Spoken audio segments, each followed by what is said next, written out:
Bueno gente, ahora estamos en la última cápsula enfocada en conjuntos. Así, el siguiente ejercicio que les traje hoy sería el siguiente. Nos definen A, B y C, tres conjuntos definidos por cada una de estas comprensiones que podemos ver por acá. Y respecto al primer ítem nos piden obtener el valor de la cardinalidad de A, B, la intersección y la unión respectivamente. Y por último, probar que A está contenido en C y que B está contenido en C. ¿Ok? Entonces vamos con la solución del ejercicio. Y en particular, denme un segundito que voy a ir anotando cada conjunto respectivo para ir trabajándolo de manera separada. ¿Ok? Y mientras hago esto, en particular respecto de lo que sería el primer conjunto, nos definen el intervalo, que x se mueve entre el intervalo de menos 170 hasta el 170, tal que existe un k en los z, tal que x se puede escribir como k al cuadrado, y que existe un k en los z, tal que x se puede escribir como 2k más 1. De esa forma. ¿Ok? Entonces, analizando este primer conjunto en particular, podemos apreciar que respecto de la primera condición, nuevamente la vamos a leer, nos dice que existe un k en los z tal que x se puede reescribir de esta forma. ¿Ok? También lo podemos analizar de una forma distinta, que sería, aplicando raíz cuadrada obviamente, y nos quedaría algo tal que así, tal que x se puede reescribir como k. ¿Ok? En particular nos dice que esta raíz de x debe pertenecer a lo que serían los numeritos enteros, y de esa forma es básicamente mencionar que exista lo que sería una raíz cuadrada. ¿Ok? Nada más y nada menos que eso. Entonces, en particular sería todo el intervalo de x es definido en lo que pueden ver acá, tal que x tenga una raíz cuadrada. ¿Ok? Entonces todos los numeritos, insisto, que cumplan esta primera condición. Y ahora vamos a aplicar la segunda. Entonces la primera fue bastante sencillita, así que ahora vamos con la segunda, que no deja de mantener la misma dificultad. En particular, sabemos que cualquier numerito multiplicado por 2 y a la vez sumado con 1, sabemos que va a ser un numerito impar. Entonces,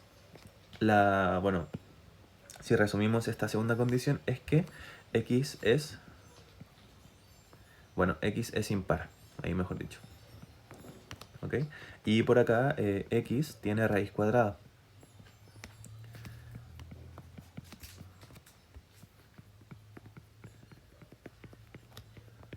¿Ok, gentecita? Y ahora bastaría con aplicar ambas condiciones a la vez, ya que están siendo unidas por este conector lógico. Y en particular debemos encontrar todos aquellos numeritos que sean impares y que que tengan una raíz cuadrada. Y en particular esos numeritos son los siguientes: el 1, el 9, el 25, 49, 81, 121 y 169. De esa forma, ¿ok? Entonces eso sería respecto del conjunto A. Ahora vamos con lo que sería B. Y en particular nos dice lo siguiente. Para B nos definen un x en los naturales, tal que se mueve entre este intervalo, mayores que el 2 y menores o iguales que el 100. Y aquí está lo interesante, que para todo r en los naturales, tal que x dividido sobre r pertenece a los naturales efectivamente, pero esto implica que x es r o que r es 1. ¿Ok? Entonces, primero, respecto de la primera condición, es solamente un intervalo, así que no vamos a darle mucho mayor análisis. Pero respecto de la segunda, que ya sería como la fuerte directamente, en particular, nuevamente si lo leemos, se nos dice que para todo r en los naturales, entonces para todo valorcito, se debe cumplir, ¿qué condición? Esto. ¿Ok? Que x sobre r efectivamente pertenece a los naturales y que eso implica que x vale r o r vale 1. Y en particular, recordando un poquito lo que hemos pasado del curso, sabemos que hay unos numeritos bastante particulares que cumplen esa condición que pueden ver ahí, que sean divisores, que si cumple lo siguiente, perdón, que x sea r o en su defecto que r sea 1. Y en particular estamos hablando de los números primos, que solamente son divisibles por sí mismo y por 1. ¿Ok? Entonces, de esa forma, esta condición resumida en particular es que x sea un numerito primo.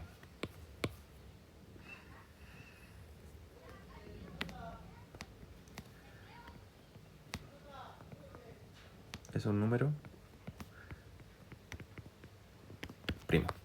Y por otro lado tenemos este intervalo que, bueno, en particular si unimos ambas, nuevamente que están intersectadas, este es el símil de que se deben cumplir ambas a la vez, es todos los numeritos primos del 2 hasta el 100 directamente, que lastimosamente para horas de este ejercicio hay que anotarlos todos, o sea, todos los numeritos primos del 2 hasta el 100.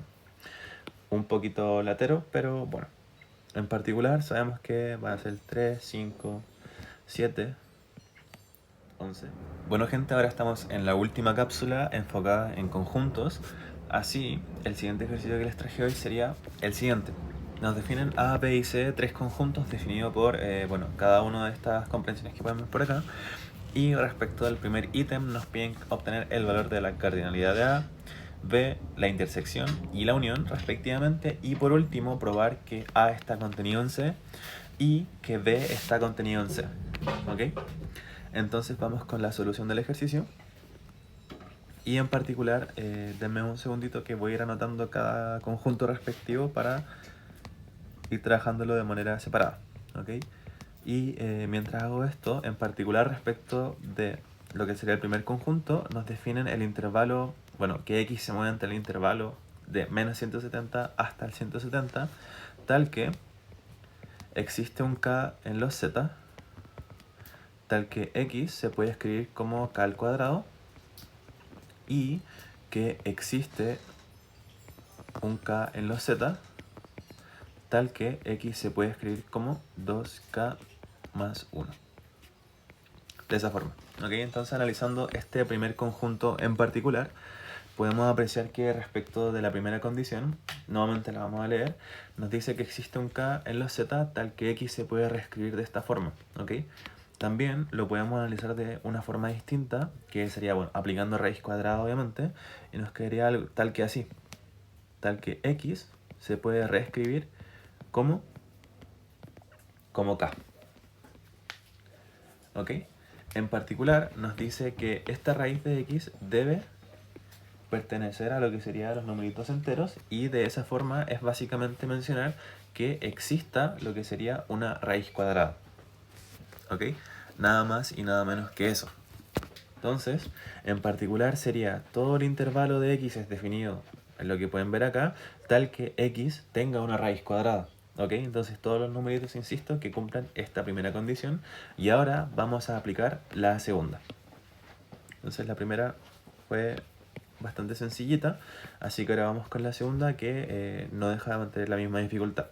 En particular, sabemos que cualquier numerito multiplicado por 2 y a la vez sumado con 1, sabemos que va a ser un numerito impar.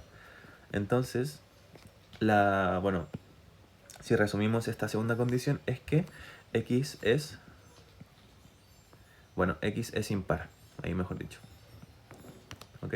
Y por acá x tiene raíz cuadrada.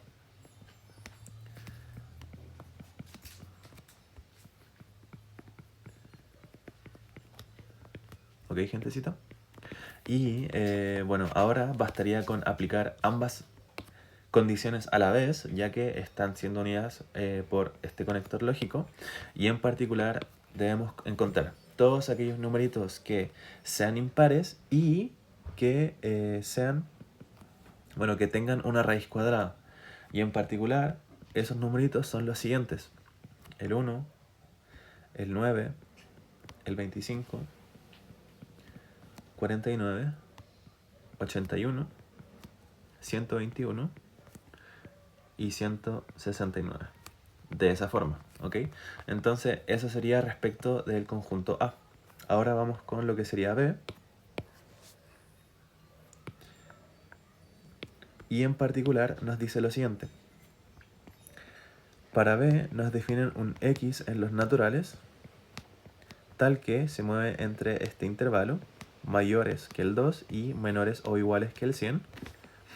Y aquí está lo interesante, que para todo r en los naturales, tal que x dividido sobre r pertenece a los naturales efectivamente, pero esto implica que x es r o que r es 1.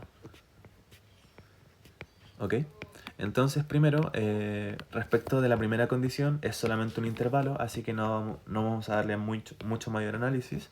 Pero respecto de la segunda, que ya sería como la fuerte directamente, en particular, nuevamente si lo leemos, se nos dice que para todo r en los naturales, entonces para todo valorcito, se debe cumplir, ¿qué condición? Esto. ¿Ok? Que x sobre r efectivamente pertenece a los naturales y que eso implica que x vale r o r vale 1. Y en particular, recordando un poquito lo que hemos pasado del curso, sabemos que hay unos numeritos bastante particulares que cumplen esa condición que pueden ver ahí, que sean divisores, que si cumple lo siguiente, perdón, que x sea r o en su defecto que r sea 1. Y en particular estamos hablando de los números primos, que solamente son divisibles por sí mismo y por 1. ¿Ok? Entonces, de esa forma, esta condición resumida, en particular, es que x sea un numerito primo.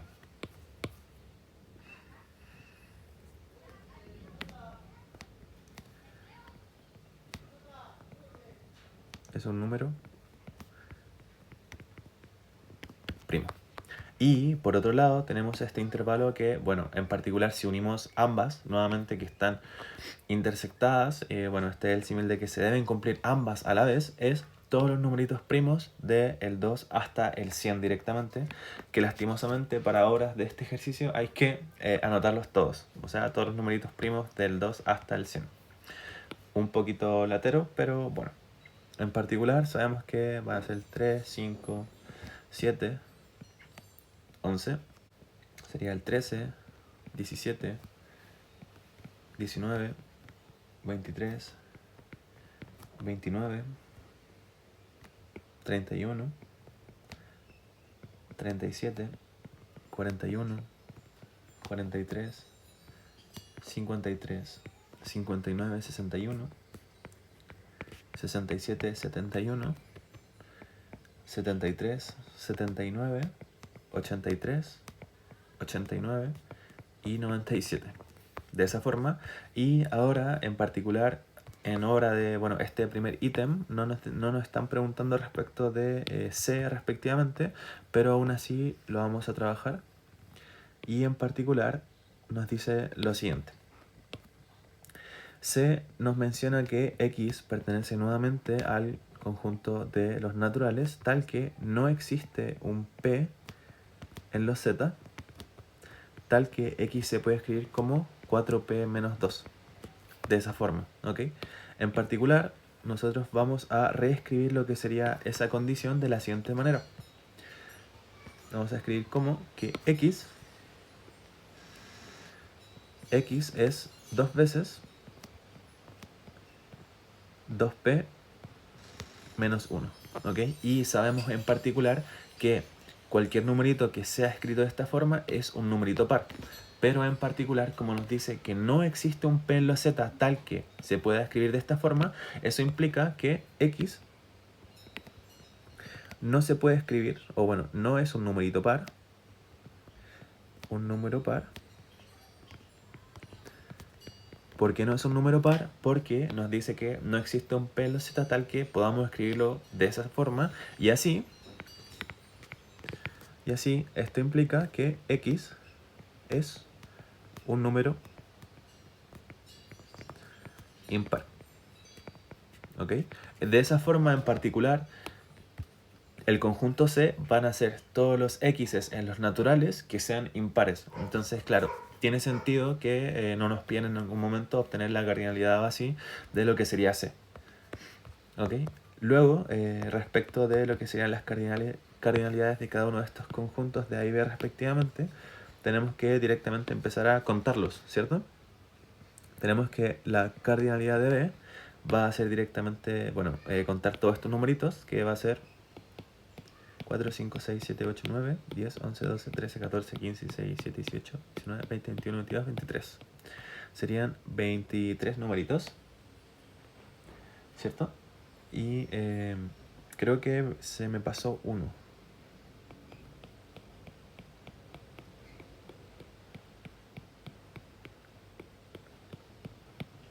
Ok, entonces en particular tendríamos que estos son 23 numeritos, ¿cierto?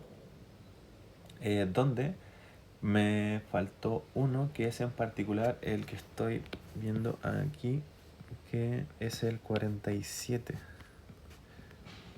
Ahí sí. De esa forma serían 24 la cardinalidad de lo que sería B. De esa forma respectivamente. Y respecto de A, tenemos que contarlos y esto va a ser 1, 2, 3, 4, 5, 6, 7. 7 respectivamente. Y ahora vamos a hacer lo que sería la cardinalidad de la intersección, ¿cierto? De esa forma tenemos que la cardinalidad de la intersección entre A y B la podemos sacar de manera relativamente sencilla, un poquito analizando lo que sería la estructura de cada conjunto en particular. ¿Qué es lo que nos dice tanto B? B nos dice que X es un numerito primo. Perfecto. Y luego A nos dice que debe ser un numerito impar que tenga raíz cuadrada. Y nosotros sabemos que los numeritos primos en particular no tienen raíz cuadrada. De esa forma, la cardinalidad entre la intersección entre numeritos que no tienen raíz cuadrada y los números que sí tienen raíz cuadrada, bueno, que obviamente son impares, es nada más y nada menos que 0, ¿cierto? Luego, respecto de la cardinalidad de la unión, conocemos una formulita en particular que, bueno, aplica obviamente cuando no son disjuntos, que sería algo así, menos la cardinalidad de la intersección. En particular, bueno, si son disjuntos, si fueran disjuntos solamente sería esto, ¿cierto? Y así esto va a ser, 7 más 24, dando así como resultado 31. De esa forma. Y eso sería respecto de la primera parte del ejercicio. Y ahora respecto de la segunda, vamos a conversarlo un poquito. Y vamos a terminar el ejercicio de manera como hablada, para así no escribir todo lo que quiero decir. En particular nos piden probar que A está contenido en C. ¿Qué es lo que nos dice A? En particular A nos dice todos los numeritos que son impares y que tienen raíz cuadrada, ¿cierto? Y si nos vamos un poquito a lo que sería C, nos dice que son todos aquellos numeritos pertenecientes a los naturales que son impares, ¿ok? Entonces aquí directamente podemos decir con total seguridad que A está contenido en C, ya que efectivamente, primero que nada, A tiene un intervalo que son todos los numeritos hasta el 170 que son impares que tienen raíz cuadrada. Caso contrario de C, que son todos los naturales que son impares. Entonces ahí se puede apreciar la diferencia entre las condiciones que posee A y la condición que posee C directamente, donde C incluye a todos los numeritos impares, tanto tengan raíz cuadrada como no la tengan. De esa forma podemos ir construyendo la respuesta, pero con eso ya bastaría. Ahora, respecto de B, la segunda parte que dice B está contenido en C, nuevamente haciendo el análisis nos dice que los numeritos de B son todos aquellos que son primos, ¿ok? Hasta el 100 y mayores que el 2 y menores o iguales que el 100. Entonces, en particular, todos los numeritos primos en ese intervalo son, los anteriormente dichos, y podemos decir una característica importante respecto de los numeritos primos, que son en particular todos impares nuevamente, ¿ok? ¿Por qué impares? Porque, en el caso de que un numerito primo sea par, eso significa automáticamente que es divisible por 2 y por ende ya no sería primo. Entonces esa sería la justificación de que directamente, todo aquel numerito primo es un numerito impar, por ende, nuevamente, como estamos teniendo todos los numeritos primos que son impares en este rango de x's, en particular, sabemos que está muchísimo más acotado respecto de C, que C incluye todos los numeritos impares en el conjunto de los naturales, ¿Ok? Entonces esa sería más o menos, un poquito informal, la justificación de que A está contenido en C y B está contenido en C efectivamente.